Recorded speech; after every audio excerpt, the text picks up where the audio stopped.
හැමෝටම යම්කිසි ජීවන මට්ටමක එකට හැඩගැහිච්ච දෙයක් තිබ්බනේ. ඒ හැඩගැහිච්ච මට්ටම එක එක මට්ටම් වල සමාජතල බෙදුවා වුණත් කාගේ ජීවන මට්ටම දැන් කුඩු වෙලා තියෙන්නේ. කොම් පල්ලෙහාට බහලා තියෙන්නේ. ඒතකොට දැන් මේ අය මේ මොහොතේ අපෙමින් ඉන්නේ මේ සහන කණ්ඩායම් වලින් ආණ්ඩුව මගින් සංවිධානය කරන ආහාර පාන මත සහ සැපයුම් මත. ඒක දිගටම පවතින්නේ නැහැ නේ. මම දැනටත් ඒක යම්තරමක අඩාල වෙමින් යන්නේ. මොකද සහන කණ්ඩායම වල ඒ විපත අවස්ථාවේදී මැදිහත් වෙනත් රාජකාරී වෙන තමන්ගේ පෞද්ගලික ජීවිත තියෙනවා. ඒවත් දිගටම නවත්තලා වැඩ කරන්න ඒගොල්ලන්ටත් බෑ.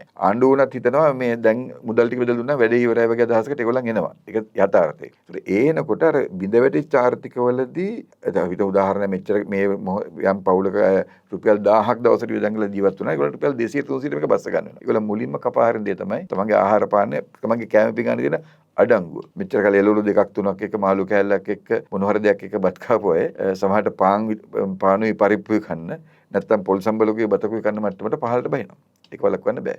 ඒක විශේෂයෙන් බලපානවා කිරිදෙන මවුවරු, ගර්භණී මවුවරු සහ දරුවන්ට. පාසල් යන දරුවන්ට. ඒතර ඒ අයගේ පෝෂණ උණතා සම්බන්ධ ගැටලු ටිකක් අනිවාර්යයෙන්ම මන්ද පෝෂණ ගැටලු ටිකක් පැන නගින්න තියෙනවා. ඒ ගැන අවධානයෙන් කටයුතු කරන්න වෙනවා අපිට ඉස්සරහට.